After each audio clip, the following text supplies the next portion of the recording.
Hi friends, ఎట్లా ఉన్నారు? బాగున్నారా? Welcome back to my channel Sowji cooking and blogs కండి. ఏంటి వచ్చేసి వంకాయలు చూపిస్తుంది అనుకుంటున్నారా? ఏం లేదు ఫ్రెండ్స్, ఈవినింగ్ కదా, వచ్చేసి బజ్జీలు వేద్దామని మిరపకాయ బజ్జీ వేశాను. మిరపకాయ బజ్జీ వేస్తుంటే నాకు ఒక ఆలోచన వచ్చింది.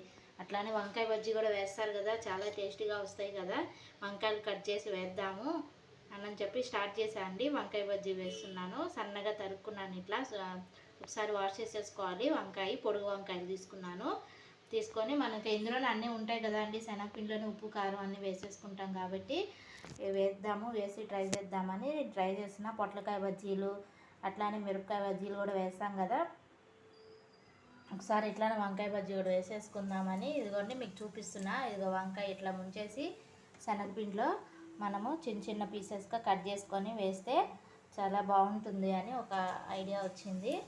పిండి ఎట్లాగో మిగిలింది కదా అని ఇదిగోండి ట్రైల్ వేస్తున్నా, బాగానే వస్తున్నాయండి. ఇదిగోండి వచ్చేసి వేసేసాను వంకాయ బజ్జీలు, చిన్న చిన్నవి కట్ చేసి వేసేసుకున్నా అండి. మిరపకాయ బజ్జీ వేసాను కదా అని ఇక అదే బాండ్లీలో పిండి మిగిలింది కదా అని మంచిగా వంకాయ బజ్జీలు వేస్తున్నా. ఇందులోకి మీకు ఇష్టం ఉంటే సిమ్లో పెట్టి వేయించుకోవాలండి, ఎందుకంటే వంకాయ కొంచెం ఉడకాలి కదా మనకి. మీకు ఇష్టం ఉంటే ఇందులో ఉల్లిపాయలు, పచ్చిమిరపకాయ, కొత్తిమీర అట్లా కూడా ఇవి చిన్న చిన్న పీసులు కట్ చేసి మసాలాలా కూడా చేసుకొని తినచ్చండి, చాలా టేస్టీగా వస్తాయి. మన వంకాయతో కూరను పచ్చడి అయ్యే కాకుండా ఇట్లా బజ్జీలు కూడా వేసుకోవచ్చు. ఇది కొంచెం సిమ్లో పెట్టి వేయించుకోవాలి. మీరు తినే కారాన్ని బట్టి ఉప్పు కారం వేసుకోండి, చాలా టేస్టీగా వస్తాయండి వంకాయ బజ్జీలు. ఒకసారి ట్రై చేయండి. మినపప్పు పిండితో కూడా వేస్తారండి, మన పునుగులు ఎట్లా వేసుకుంటామో బజ్జీలు కూడా అట్లానే వేస్తారు.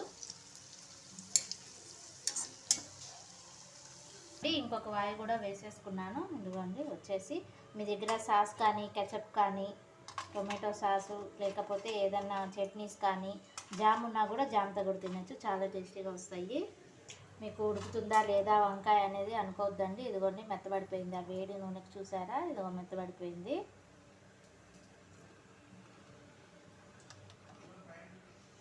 ఇదిగోండి యమ్మీ యమ్మీ టేస్టీ వంకాయ బజ్జీ రెడీ అయిపోయింది. టొమాటో సాస్ కానీ, జామ్ కానీ, లేకపోతే గ్రీన్ చట్నీ, పుదీనా చట్నీతో అయినా చాలా టేస్టీగా ఉంటాయి వంకాయ బజ్జీ. చాలా మెత్తగా ఉన్నాయండి, నోట్లో వేసుకుంటే వెన్నలాగా కరిగిపోయి క్రిస్పీగా వచ్చినాయి. ఒకసారి మీరు కూడా ట్రై చేయండి, వంకాయ బజ్జీలు చాలా టేస్టీగా వచ్చినాయి. వీడియో కనుక నచ్చితే లైక్ చేయండి, షేర్ చేయండి, సబ్స్క్రైబ్ చేసుకోండి, ప్లీజ్ సపోర్ట్ చేయండి. ఓకేనా ఫ్రెండ్స్? Bye friends, bye. మీరు చేసి ఎట్లా వచ్చిందో నాకు కమెంట్ చేయండి. ఓకేనా ఫ్రెండ్స్?